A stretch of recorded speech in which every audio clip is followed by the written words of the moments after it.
Hello दोस्तों, welcome back to curiosity for the daily dose of Indian football. तो सबसे पहले बात करते हैं यहाँ पे ईगोर स्टिमेच वर्सेस एएफएफ का जो ये डेली सोप ओपेरा चल रहा है, उसमें कल एक नया एपिसोड ऐड हुआ जहाँ पे ईगोर स्टिमेच ने, क्योंकि अब उनका कॉन्ट्रैक्ट यहाँ पे टर्मिनेट हो चुका है, तो उन्होंने ओपनली यहाँ पे क्या बोलते कि एएफएफ के जो ऑफिशियल्स हैं, बाकी जो इंडियन फुटबॉल के रिलेटेड चीजें हैं, उसके बारे में उन्होंने अपना point of view, allegation, criticise, what आप बोल सकते हैं, वो यहाँ पे किया। एंड इसको आप तीन पार्ट में डिवाइड कर सकते हैं। पहले पार्ट में उन्होंने जो एएफएफ के ऑफिशियल्स थे उनको क्लियरली पॉइंट आउट करके यहाँ पे क्रिटिसाइज किया है, जिसमें स्टार्ट किया उन्होंने कल्याण चौबे के साथ। उनको तो उन्होंने क्लियरली बोल दिया कि जितना जल्दी ये प्रेसिडेंट यहाँ पे जाएगा उतना ही इंडियन फुटबॉल का यहाँ पे कुछ अच्छा होने का चांसेस है, क्लियरली बोल दिया। दूसरा उन्होंने बोला कि मेरा उनके साथ कोई यहाँ पे वर्किंग रिलेशनशिप नहीं था, मैं तो यहाँ पे जनरल सेक्रेटरी को यहाँ पे रिपोर्ट करता था। तीसरा उन्होंने बोला कि वो सिर्फ पिक्चर खिंचवाते हैं, यहाँ पे उनको पावर से पड़ी हुई है, उनको इंडियन फुटबॉल से कोई लेना देना नहीं है, उनके पास कुछ नॉलेज नहीं है, वो यहाँ पे फीफा प्रेसिडेंट या फिर आर्सेन वेंगर और ऐसे लोगों के साथ पिक्चर खिंचवाते रहते हैं, बाकी उनका यहाँ पे फुटबॉल के साथ कोई यहाँ पे रिलेशन एज सच नहीं है या फिर नॉलेज भी नहीं है। तो ओपनली उन्होंने यहाँ पे कल्याण चौबे को क्रिटिसाइज किया। दूसरा उन्होंने क्रिटिसाइज किया यहाँ पे acting general secretary M Satya को कि भाई हमने जो चीजें डिमांड की थी, हम यहाँ पे एफसी गोवा का जो यहाँ पे क्या बोलते कि स्काउटिंग का और वो सब सॉफ्टवेयर आते थे वो यहाँ पे यूज करते थे, जबकि उन्होंने बोला था कि हम आपको प्रोवाइड करेंगे, तो उस बारे में उनको यहाँ पे क्रिटिसाइज किया। फिर एन एरिस के बारे में बोला कि वो भी यहाँ पे फुटबॉल के बारे में कोई सीरियस नहीं है, जो हमारे वाइस प्रेसिडेंट है उनको भी बोला कि वो सिर्फ एयरपोर्ट पे और वहाँ सब जगह पे सिर्फ फोटो खिंचवाते रहते हैं। चौथा यहाँ पे उन्होंने आई एम विजन, जो हमारे टेक्निकल कमेटी के हेड है, उनके बारे में बोला कि no doubt he was a great footballer, but वो यहाँ पे टेक्निकल कमेटी के हेड के रोल पे यहाँ पे कैपेबल नहीं है। तो इन सारे लोगों को यहाँ पे उन्होंने बट बेसिकली लास्ट में ये भी बोला कि फुटबॉल हाउस में जितने भी लोग हैं यहाँ पे वो सब पावर हंग्री हैं, उनको फुटबॉल का कोई नॉलेज नहीं है, वो सिर्फ वहाँ पे पावर के लिए आए हैं। तो इस तरह से उन्होंने सबको यहाँ पे क्रिटिसाइज किया, बट सरप्राइजिंगली उन्होंने एक बंदे को यहाँ पे क्रिटिसाइज नहीं किया जो एएफएफ में थे एंड जो कि की डिसीजन मेकर थे। ये जो नया रिजिम आया है यहाँ पे कल्याण चौबे का, उसमें he was the you can से की डिसीजन मेकर एंड की रोल पे थे, उनको यहाँ पे उन्होंने क्रिटिसाइज नहीं किया एंड वो थे यहाँ पे हमारे x general secretary Sajid Prabhakaran. तो दैट रेज द क्वेश्चन कि यहाँ पे एक बंदे को आपने नहीं किया एंड बाकी सारे बंदे यहाँ पे बेकार थे, जबकि वो भी यहाँ पे उसमें कहीं ना कहीं इन्वॉल्व थे। ऐसा नहीं था कि वो यहाँ पे सेपरेटली अपना काम अलग से कर रहे थे, ही was involve in this all kind of decision at least last सितंबर तक, जब तक सॉरी अक्टूबर तक की, जब तक यहाँ पे उनको सेक नहीं किया गया। सो वो यहाँ पे ईगो स्टिमेच की जो एक यहाँ पे सिलेक्टिव क्रिटिसिज्म है उसके बारे में क्वेश्चन रेस करता है। एंड जो सबसे बड़ा यहाँ पे क्या बोलते हैं कि पॉइंट है वो रिगार्डिंग दैट कॉन्ट्रैक्ट एक्सटेंशन, उसमें भी उनका की रोल था। नो डाउट, मैं ये नहीं बोल रहा कि उन्होंने अकेले ने डिसीजन लिया होगा, other parties were also involve and Igor Stimac जैसे बोला कि मैंने ही खुद नहीं यहाँ पे क्लोज 9 हटाने के लिए बोला था। तो फिर भाई आप ऐसा कॉन्ट्रैक्ट यहाँ पे क्यों लेते हो अगर आप इंडियन फुटबॉल के बारे में बोलते हो कि मैं पूरा इंडियन हूँ एंड मैं यहाँ पे इंडियन फुटबॉल की केयर करता हूँ, क्योंकि वो पैसा तो यहाँ पे इंडियन फुटबॉल का है ना कि साजिद प्रभाकरन का है, ना कि कल्याण चौबे का है। तो फिर आपने ऐसा कॉन्ट्रैक्ट एक्सेप्ट क्यों किया? सो वो यहाँ पे कहीं ना कहीं एक बड़ा क्वेश्चन उनकी जो क्रेडिबिलिटी है ईगो स्टिमेच की वहां पे रेस करता है। दूसरे पार्ट में उन्होंने क्रिटिसाइज किया यहाँ पे आईएसएल एंड उनके ऑर्गेनाइजर्स एंड बाकी जो इंडियन फुटबॉल के ओवरऑल जनरल प्रॉब्लम है उनके बारे में। वहां पे उन्होंने एक के बाद एक यहाँ पे झूठ बोलते रहे एंड सामने कोई काउंटर क्वेश्चन नहीं था। जो भी यहाँ पे प्रेस मीडिया से जो भी लोग यहाँ पे क्वेश्चन उनसे पूछ रहे थे उनकी ओर से कोई काउंटर क्वेश्चन नहीं था। वहां पे उन्होंने स्टार्ट किया कि भाई जो यहाँ पे आपकी टॉप लीग है आईएसएल, उसको यहाँ पे फेडरेशन को रन करना चाहिए, ना कि कोई प्राइवेट बॉडी को, जबकि आप ऑल अराउंड दी वर्ल्ड जो कि one of the best professional leagues football की चलती है, वो सारी की सारी यहाँ पे प्राइवेट कंपनियों की ओर से ही रन होती है। आप चाहे Premier League, La Liga, Bundesliga, any league, world की कोई भी लीग उठा के देख लीजिए, वो सारी की सारी यहाँ पे प्राइवेट बॉडी की ओर से ही रन होती है, ना कि फेडरेशन की ओर से। So that's the first lie told कि यहाँ पे होना चाहिए, उसका कोई काउंटर क्वेश्चन नहीं था। दूसरा उन्होंने कैंप के बारे में बोला कि भाई कैंप मैंने डिमांड करता रहा, जबकि आपको 2 दिन पहले मैंने बताया कि भाई फीफा ने क्लियरली यहाँ पे सभी कंट्रीज को लेटर लग के स्ट्रिक्टली बोला है कि आप यहाँ पे अर्ली कॉलअप्स नहीं बुला सकते। यहाँ पे एज पर दी फीफा की गाइडलाइंस ही आपको यहाँ पे प्लेयरों को बिफोर दी इंटरनेशनल मैचेस यहाँ पे जितना क्राइटेरिया सेट किया है उसी बेसिस पे आपको बुलाना है। तो ये जो कैंप वाला वो यहाँ पे क्या बोलते हैं कि एक नैरेटिव सेल करते थे एंड काफी इंडियन फुटबॉल फैन उसमें आ भी जाते थे कि यहाँ पे 2 महीने का कैंप नहीं मिला इसलिए हम नहीं कुछ कर पाते। तो आपको यहाँ पे कुवैत के और कतर के सामने तो 4 वीक का कैंप मिला था, फिर भी क्या हो पाया कुछ क्या? तो you need to follow the FIFA rules. तीसरा उन्होंने लाइव बोला कि मैं यहाँ पे कभी भी मेरे करियर में अभी तक सेक नहीं हुआ था, ये पहली बार में हुआ, इसीलिए मैंने कॉन्ट्रैक्ट में उस तरह के क्लोज ऐड किए थे, जबकि वो भी ब्लेटेंट झूठ था क्योंकि क्रोएशिया ने उनको सेक किया था। आप अभी भी चेक कर सकते हो यहाँ पे इंटरनेट में, आपको काफी ट्रस्टेड यू कैन से कि मीडिया हाउसेस के रिपोर्ट मिल जाएंगे जहाँ पे उन्होंने क्लियरली स्टेट किया है कि भाई क्रोएशिया सेक्ड ईगो स्टिमेच। सो ब्लेटेंटली झूठ वो बोला। चौथा झूठ उन्होंने बोला कि भाई यहाँ पे क्या बोलते कि जब आईएसएल के क्लब्स यहाँ पे बांग्लादेश एंड मालदीव्स के जैसे क्लबों को यहाँ पे एफसी कप में नहीं हरा पाते तो हम क्या अफगानिस्तान से हार गए तो उसमें क्या सरप्राइज होने वाली चीज है। तो उन्होंने बेसिकली वहाँ पे मोहन बगान के ऊपर टारगेट किया था। बट मोहन बगान को अगर आप बोल रहे हो तो सामने ओडिशा का भी तो आपके पास एग्जाम्पल है कि जिन्होंने यहाँ पे इन सबको हराया है। उन्होंने तो बांग्लादेश के क्लब को हराया है, उन्होंने तो मालदीव्स के क्लब को हराया है, तो वो आपको नहीं दिख रहा। आपको जो हारी टीम है आपकी, क्योंकि वो आपके फेवर में जाता है, आपका जो अफगानिस्तान के सामने फेलियर है उसको सेव करता है, तो उसके लिए आपने मोहन बगान का एग्जांपल दिया। बट आप दे सकते थे यहाँ पे ओडिशा एफसी का भी, कि वो ओडिशा एफसी ने यहाँ पे बेहतरीन किया कि पहली बार यहाँ पे कॉन्टिनेंटल लेवल टूर्नामेंट खेल रहे थे, जिस तरह से उन्होंने यहाँ पे क्या बोलते हैं कि क्वालिफाई किया for the next round. But वो आप नहीं बोलोगे, क्योंकि मोहन बगान को इसलिए भी क्रिटिसाइज किया गया है क्योंकि मेडिकली जो इन लोगों ने ब्लंडर किया है वो बात नहीं करेंगे ये लोग। मेडिकली जो यहाँ पे जिस तरह से नेशनल टीम की मेडिकल टीम और इगोर स्टिमेच ने हैंडल किया है कुछ प्लेयरों को, आसिफ कुरुनियान, संदेश जिंगान, सहल अब्दुल समद को, क्योंकि आसिफ कुरुनियान की इंजरी जब हुई तब इन लोगों ने यहाँ पे क्लब को सही तरीके से बताया नहीं था, और वो क्लब की फैसिलिटी में आके जब उनका चेकअप हुआ तब पता चला कि भाई इनको ACL है। ये लोग तो उनको मानने के लिए भी तैयार भी नहीं थे। एंड उसके बाद सहल के बारे में यहाँ पे, क्योंकि मोहन बगान ने कड़ा रुख अपनाया था, इसीलिए आप देखिए कि सहल को जब तक फुल्ली फिट नहीं हुआ तब तक नेशनल टीम में वो खेलने नहीं दिया गया था, क्योंकि क्लब ने बोला था कि नहीं, अदरवाइज हम प्लेयर को वापस बुला लेंगे। सो वहां पे आपका फेलियर था, इसलिए आप वो बात नहीं करोगे। तो ये सारी चीजें, और एक और चीज बोली कि भाई यहाँ पे ISL में प्लेयरों का कोई डेवलपमेंट नहीं होता, क्योंकि वो ज्यादा ट्रैवलिंग में ही रहते हैं ISL के कोचेस, और ISL के जो फॉरेन प्लेयर आते हैं वो ऐसे प्लेयर ही आते हैं कि जो कहीं और नहीं खेल सकते या फिर कहीं और उनकी वैल्यू नहीं है, तो ऐसे प्लेयर यहाँ पे आते हैं। यहाँ पे सिर्फ इगोर स्टिमेच ही कर सकते हैं प्लेयरों का डेवलपमेंट, और किसी का यहाँ पे कोई रोल ही नहीं हो सकता, और किसी को पता ही नहीं है कि किस तरह से यहाँ पे क्या बोलते हैं प्लेयरों का डेवलपमेंट कर रहा है। एंड तीसरा पार्ट अगर आप देखें तो वहाँ पे उन्होंने फ्यूचर के बारे में बोला कि भाई उससे POI के अलावा यहाँ पे इंडियन फुटबॉल का नियर फ्यूचर में कुछ नहीं हो सकता।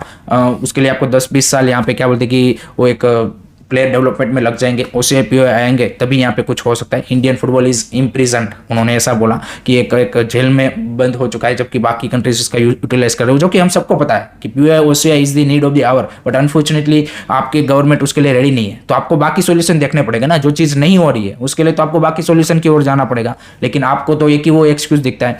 दूसरा उन्होंने बोला कि जो नया कोच भी आएगा वो डेस्परेट कोई होगा, ऐसा बंदा ही आएगा, यहाँ पे कोई हाई प्रोफाइल कोच यहाँ पे अप्लाई नहीं करेगा। जबकि वो आप देखिए आपके सामने ट्रूथ है, पहले दिन 45 एप्लीकेशन ऐसे ही आ गई है। आपने ये जो सारी चीजें की है उसमें नो डाउट आपने AFF के जो बंदे हैं उनको तो यहाँ पे कहीं ना कहीं आई वुड से एलिगेट करने के लिए की है, जो कि यहाँ पे कुछ बातें सही भी है, कुछ आपने जैसे मैंने बोला कि गलत भी है, बट इवेंचुअली आपने इंडियन फुटबॉल की छवि भी यहाँ पे खराब की है जिस तरह से, क्योंकि आप अपना बेनिफिट देख रहे हो। आपको जो नेक्स्ट जॉब में यहाँ पे, क्योंकि अगर वहाँ पे इस तरह से जाते कि भाई इनको क्यों चेक किया गया था, वो अगर रीजन चेक करते तो उनको पता चल जाता कि ये बंदा लायक नहीं है। तो अपनी इमेज सेव करने के लिए, अपने पैसों के लिए आपने सारा यहाँ पे तामझाम किया था, जैसे AFF कर रहा था, जैसे बाकी कोई कर रहा था, वैसे आपका भी सेम मोटिव था। आपका ऐसा कोई मोटिव नहीं था कि इससे इंडियन फुटबॉल का कोई बेटरमेंट हो जाए। और उन्होंने बोला कि जो नेक्स्ट कोच आएगा वो डेस्परेट होगा, वो ज्यादा कुछ यहाँ पे कर नहीं पाएगा, ऐसा उनका मानना है। So this is what happen around, you can see कि all Igor Stimac drama and AFF drama. इसका नेक्स्ट एपिसोड अब यहाँ पे AFF की ओर से आएगा, क्योंकि उन्होंने भी कल यहाँ पे एक प्रेस रिलीज किया है जहाँ पे बोला है कि 48 आवर्स में यहाँ पे इगोर स्टिमेच ने जो यहाँ पे जो भी एलिगेशन यहाँ पे AFF officials and Indian football की वर्किंग स्टाइल एंड AFF की वर्किंग स्टाइल के ऊपर लगाए हैं, उनका यहाँ पे वो रिप्लाई देंगे। सो लेट्स सी उनकी ओर से क्या रिप्लाई आता है। एंड आई थिंक जो इगोर स्टिमेच ने प्रेस कॉन्फ्रेंस में ओपनली उनको क्रिटिसाइज किया है, उसको यहाँ पे कहीं ना कहीं अगर ये लोग यहाँ पे देयर आर चांसेस कि आप उसको अपने फेवर में यूज कर सकते हो, जब ये मैटर यहाँ पे उनका जो कॉन्ट्रैक्ट का जो मैटर है वो यहाँ पे FIFA या फिर जो CAS है उसमें जाए, ताकि यहाँ पे आपको कम कंपनसेशन पे करना पड़े। अगर AFF के बंदों में इतना नॉलेज है और थोड़ा सा यहाँ पे लीगल एडवाइस लेके वो चलते हैं, देन आई थिंक इगोर स्टिमेच को यहाँ पे 0 रुपीज़ के साथ या फिर मिनिमम कंपनसेशन के साथ भी जाना पड़ सकता है, क्योंकि एक आई थिंक कहीं ना कहीं बैकफायर किया है मेरे हिसाब से, जहाँ पे वो AFF को एक्सपोज करने गए। बट काफ़ी सारी चीज़ें उन्होंने ऐसी बोली जो यहाँ पे बिल्कुल यहाँ पे क्या बोलते हैं कि लाई थी। एंड इवेंचुअली उन्होंने अपनी गलतियां इन इंडियन फुटबॉल में जो यहाँ पे टीम सिलेक्शन में आप भी, उन्होंने बोला कि भाई यहाँ पे AFF सोशल मीडिया के बेसिस पे डिसीजन लेता है, तो आप भी सोशल मीडिया के बेसिस पे ही सारे decision most of the time लेते रहते हो। फैन का जिस तरह से परसेप्शन होता है उस तरह से आप चलते हो, टीम सिलेक्शन में हमको सबको पता है। So this are the all the things happen. Let me know guys पूरे सागा में आपका क्या ओपिनियन है, कमेंट सेक्शन में जरूर बताइएगा। नेक्स्ट अब बात करते हैं गाइज यहाँ पे ट्रांसफर्स के बारे में। तो वहाँ पे मुंबई सिटी की ओर से यहाँ पे कुछ इंटरेस्टिंग खबर निकल के आ रही है, एंड वो एट द मोमेंट टारगेट कर रहे हैं यहाँ पे जॉन तोराल, जो कि फॉर्मर आर्सेनल के प्लेयर है and 29 year old Spanish player, जो कि अटैकिंग मिडफील्डर के रोल पे यहाँ पे खेलते हैं। एंड काफ़ी उनके पास अच्छा खासा एक्सपीरियंस है to play in the England, Birmingham City या फिर क्या बोलते हैं कि ग्रेनाडा और उन सब क्लबों में वो खेल चुके हैं। सो उनके साथ यहाँ पे उनकी बातचीत चल रही है, सिर्फ पेपर वर्क एंड मेडिकल बाकी है। सो लेट्स सी यहाँ पे जैसे वो साइनिंग डन होती है, आप देखिए मिडफील्ड में the variety of option, Yoell van Nieff, Jeremy Manzorro and Jon Toral, 3 interesting profile उन्होंने वहाँ पे एडअप की है। उसके अलावा यहाँ पे दूसरी साइड जयेश सराने का भी ट्रांसफर उन्होंने डन कर दिया है। So that's also very good signing I would say. Last season हमने देखा कि जब लोन डील पे वो मुंबई सिटी पे थे तो काफ़ी ज़्यादा इंपैक्टफुल परफॉर्मेंस उनकी आई थी, एंड पर्टिकुलरली पीटर खटकी के अंदर आई थिंक एक अलग ही वर्जन हमें जयेश राणे का देखने को मिला था। एक्सपीरियंस बंदा है, knows Indian football very well, एक एक्सपीरियंस आ चुका है एसएल का। So I think that's also very good addition after the you can say कि Apuia leaves. So I think अब एक मेरे को लगता है कि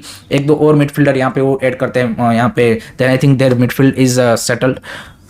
नेक्स्ट बात करते हैं यहाँ पे North East United Champions League के बारे में। जी पिछले 4-5 सालों से या फिर उससे भी लंबे टाइम से डिस्कशन में था कि यहाँ पे नॉर्थ ईस्ट के जो स्टेट्स है उसके लिए यहाँ पे इस तरह की चैंपियनशिप के आयोजन किया जाए। तो उसके लिए यहाँ पे जो एफएफ के ट्रेजरर है कीपा अजय एंड बाकी जो नॉर्थ ईस्ट के जो यहाँ पे मेंबर है उन सब ने यहाँ पे रिसेंटली नॉर्थ ईस्ट की यूनाइटेड एफसी की जो फैसिलिटीज़ है वहाँ पे मीटिंग की है, एंड यहाँ पे नेक्स्ट सीजन से 8 स्टेट से 8 फ्रेंचाइजी के साथ ये यहाँ पे प्लान कर रहे हैं कि इस तरह का एक चैंपियंस लीग का आयोजन किया जाए कि हर एक स्टेट से यहाँ पे नॉर्थ ईस्ट के एक क्लब को यहाँ पे क्या बोलते हैं कि इस चैंपियंस लीग में पार्टिसिपेट करवाया जाए। तो I think that's a great idea, and let hope सो यहाँ पे एग्जीक्यूट भी हो पाए, क्योंकि इस तरह के टूर्नामेंट की ज़रूरत है। और ज़्यादा जितने इस तरह के प्रोफेशनल टूर्नामेंट होगा उतना ही आपका यहाँ पे फुटबॉल का स्कोप बढ़ेगा, फुटबॉल का गेम टाइम मिलेगा प्लेयरों को, एंड एवरीथिंग यहाँ पे एक्सपोजर मिलेगा, एक कंपिटेटिवनेस बढ़ेगी, तो सारी चीज़ें बढ़ेगी। तो I think it's a great idea, let hope so कि इस सीजन से ही यहाँ पे हमें जो North East United Champions League है वो भी देखने को मिले।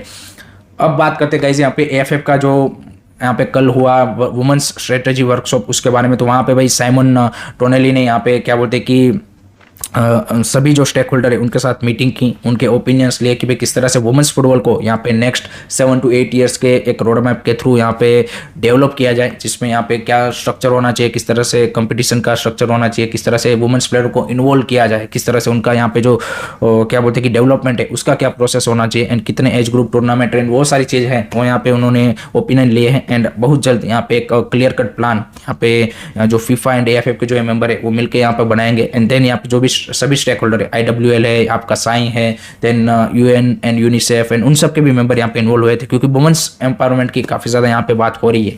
सो उसमें ये आई थिंक इंटरेस्टिंग यहाँ पे डेवलपमेंट हुआ है। लेट होप सो ये पेपर पे तो सारी चीज़ें अच्छी दिखती है, बट हम सबको पता है कि विजन 2047 की तरह ये सिर्फ पेपर पे नहीं होना चाहिए, इसका एग्जीक्यूशन भी होना चाहिए। नो डाउट वुमेन्स फुटबॉल में इन्होंने IWL को यहाँ पे एक होम एंड अवे बेसिस पे वो सब करके आई थिंक एक अच्छी शुरुआत की है। सो उसको आगे लेके जाना है, एंड इस सारी चीज़ों को यहाँ पे आपको एग्जीक्यूट भी करना पड़ेगा आई वुड से। नेक्स्ट जो यहाँ पे एफएफ का एक की डिसीजन है वो यहाँ पे है स्टेट एफएस के लिए। सभी स्टेट एफएस को उन्होंने स्ट्रिक्टली बोला है कि यहाँ पे जो अनऑथोराइज्ड फुटबॉल टूर्नामेंट होते हैं उसमें उन्होंने बोला है कि जो भी यहाँ पे एफएफ की सिस्टम में रजिस्टर्ड प्लेयर है, कोचिस है, रेफरीज है, उनको यहाँ पे स्ट्रिक्टली यहाँ पे क्या बोलते हैं कि मना कर दिया कि उसमें आप पार्टिसिपेट नहीं कर सकते। एंड अगर कोई पार्टिसिपेट करता है तो यहाँ पे स्टेट एफएस को बोला है कि उनको स्ट्रिक्ट से स्ट्रिक्ट पनिशमेंट मिलना चाहिए। एंड उन्होंने बोला है कि सभी स्टेट एफएस को अपना सिस्टम बनाइए कि जहाँ पे ऑथोराइज्ड ही टूर्नामेंट यहाँ पे ऑर्गेनाइज हो, एंड हमारे जो रजिस्टर प्लेयर, कोचेस, रेफरीज है वही यहाँ पे उसमें पार्टिसिपेट करें, एंड बाकी जगह पे कहीं पे ना करें। जिस तरह से जो खेप टूर्नामेंट या फिर बाकी there are lots of unauthorised tournament happening in India, उसको एक स्ट्रक्चराइज करने की जरूरत है। अगर आपको क्लियर पाथवे प्लेयर का डेवलपमेंट का बनाना है then it's a very very important step. So let's see यहाँ पे किस तरह से स्टेट अफेयर्स इसको अपने अपने स्टेट में यहाँ पे इम्प्लीकेट करता है एंड क्या उनका स्ट्रेटेजी बनाता है। That will be really really interesting to see. Next अब बात करते हैं गाइस यहाँ पे केरला एफए ने भी अपना जो नेक्स्ट सीजन है 2024-25 उसका यहाँ पे कैलेंडर निकाल दिया है। तो another state after you can say कि मिजोरम, राजस्थान, गुजरात, एक और स्टेट ने यहाँ पे अपना कैलेंडर निकाला है, जहाँ पे केरला सुपर लीग की जो बात हो रही है वो यहाँ पे सितंबर से दिसंबर का उन्होंने यहाँ पे इस कैलेंडर में मेंशन किया है कि वो ऑर्गेनाइज करेंगे। बाकी भी काफी सारे टूर्नामेंट, क्योंकि केरला में तो फुटबॉल का क्रेज है, there are lots of other tournaments also happening. So I think that's a great to see, and let hope so बाकी स्टेट एफएस भी इससे यहाँ पे कुछ सीख के इस तरह का जो कैलेंडर है वो अपने हिसाब से यहाँ पे रिलीज करे, ताकि प्लेयर को इन सबको पता चले कि किस तरह से आप यहाँ पे फुटबॉल में डेवलपमेंट के लिए काम कर रहे हो। लास्ट में बात करते हैं यहाँ पे श्रीलंका की जो यहाँ पे अंडर 20 टीम पार्टिसिपेट करने वाली है साफ अंडर 20 चैंपियनशिप में, उनके लिए भी यहाँ पे वो ओरिजिन प्लेयर को बुला रहे हैं। जी guys, it's not only for the senior team, अब उन्होंने यहाँ पे अपनी जो अंडर 20 टीम है उसमें भी ओरिजिन प्लेयर को बुलाने का डिसाइड कर लिया है। और यहाँ पे जो टीम सिलेक्शन है उसके लिए एक र्यूमर लिस्ट निकल के आई है, जिसमें कुछ यहाँ पे जो ओरिजिन प्लेयर है उनके कि जो यूरोप में खेलते हैं यहाँ पे यूरोपियन कंट्रीज की लीग में, उनका नाम निकल के आया है। सो आई थिंक अभी जो नेक्स्ट साफ चैंपियनशिप होने वाली अंडर 20 की उसमें भी आपको कॉम्पिटेटिवनेस बढ़ने वाली है, क्योंकि श्रीलंका, पाकिस्तान, बांग्लादेश है, हर कोई यहाँ पे OCI ओरिजिन प्लेयर यहाँ पे यूज कर रहा है। इंडिया के लिए यहाँ पे चांसेस, जैसे मैंने बोला कि गवर्नमेंट इंटरेस्टेड नहीं है, सो इंडिया के लिए तो ये एक सपना ही अभी तो एट द मोमेंट है। बट आई थिंक एक चीज अच्छी होगी कि हमारे प्लेयरों को यहाँ पे कॉम्पिटेटिवनेस अब मिलेगी। एक जो क्वेश्चन रहता था कि भाई साफ में उतना ज़्यादा हमको कॉम्पिटेटिवनेस नहीं मिलती है, वो अब इस तरह के प्लेयर अगर यहाँ पे श्रीलंका के लिए, बांग्लादेश के लिए, पाकिस्तान के लिए खेलेंगे तो हमारे लिए अच्छी बात है कि हमारे प्लेयर उनके सामने खेल के यहाँ पे अपने आप को चैलेंज कर सकते हैं, अपने आप को डेवलप कर सकते हैं। That's a good thing to see. But let hope so जल्द से जल्द भाई आपकी India under twenty and India की टीम रिलीज हो, क्योंकि कब से यहाँ पे क्या बोलते कि ना आ रहा है कि भाई अब रिलीज होगी, अब रिलीज होगी, अभी तक रिलीज भी नहीं हुई, अभी तक कैंप भी नहीं लगा, यहाँ पे कोई ऑफिशियल अनाउंसमेंट बेसिकली नहीं हुआ है। सो लेट होप सो जल्द से जल्द इसके रिगार्डिंग भी एएफएफ सोचे, क्योंकि it's a most important thing, ये आपकी सबसे पहली प्रायोरिटी होनी चाहिए विदाउट दैट किसी के other drama. So that's it from my side guys regarding today's Indian football news. I hope कि आपको लोग पसंद आया होगा। Keep supporting Indian football, don't forget to like, share and subscribe करिए सरी। जय हिंद, जय भारत।